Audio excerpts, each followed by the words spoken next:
Hello guys, good afternoon. Napakalakas ng hangin sa araw na ito. Halos ang aking mga tanim ay ililipad na sa lakas ng hangin. Pero nagdalaw pa rin tayo sa ating gulayan guys. Ayan kailangan ko na siyang i-harvest kasi guys, mamumulaklak na siya. Sa laki ba naman niya kasi, ayan grabe ang laki niya. Tapos magbubulaklak na kasi siya. Kailangan ko siyang tanggalin para makain man lang, mapakinabangan. Kasi sayang talaga pag hindi napakinabangan. Ayan kailangan ko na siyang harbisin guys. Kaya harvest tayo for today's video. Mag-harvest ako sa lakas ng hangin. Kaya pero kahit pa man ay tayo mag-harvest guys ng ating gulay. Kaya wait lang kayo dyan at aking puputulin ang aking Bagyo Pitsay guys. Ito na siya. Wow, grabe. Grabe kalaki. Wow guys. Ayan na. Wow.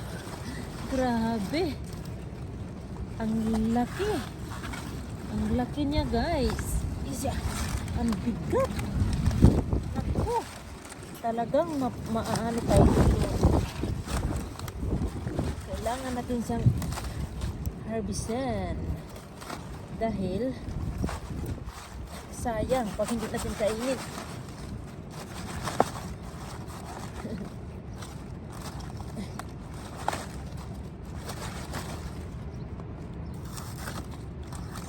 Sayang guys. Ayan na siya. Diyos ko, grabe. Paano yan? Diyos ko, ang bigat. Wow. Ang bigat guys. Grabe. Ang bigat. Ang bigat ng ating Bagyo Pitsay. Ayan, hindi nga lang siya maganda. Kinain ng uod, pero okay na rin. At least, ayan. Okay naman siya. Ang laki. Ang laki. Ang laki-laki niya. Patong natin dito. Wala, grabe. Ano yan? Tapos, mag-harvest din ako ng aking strawberry. Strawberry guys. Ito ang ating harvest na strawberry. Ayan, meron akong strawberry dito. Aking harvestin. Ayan guys Ayan ay naputol. Ayan siya. Yay. Tapos ayan pa siya.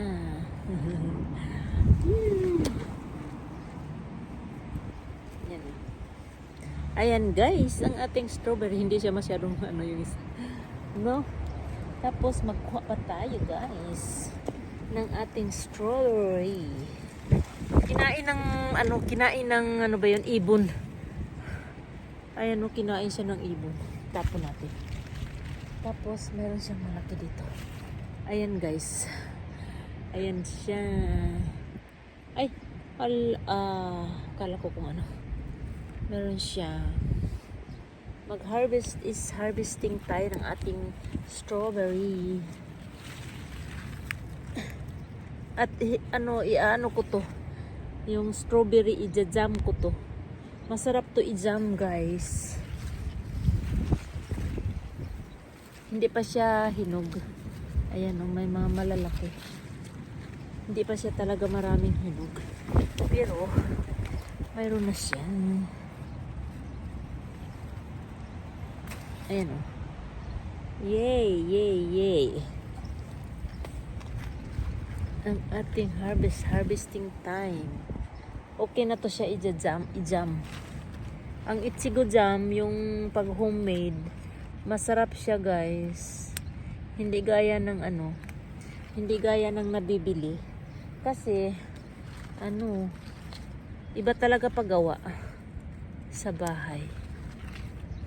Ito, ang laki niya. Grabe. Ay, naputol. Hilaw pa siya. Sayang. Sayang naman ang aking strawberry.